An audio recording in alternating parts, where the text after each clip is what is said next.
একটা জিনিস দেখবা? দেখো, ম্যাচিং করে ড্রেস নিছিলাম।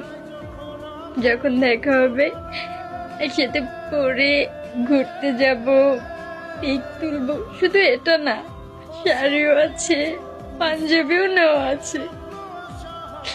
তোমাকে দেওয়া হলো না।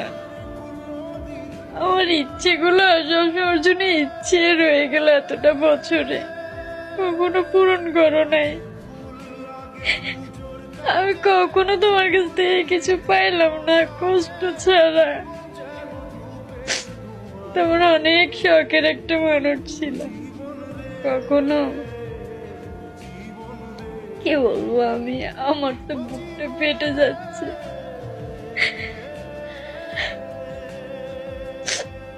আমার ভালো লাগাটা কি কখনো তুমি বুঝো নাই, কখনো বুঝো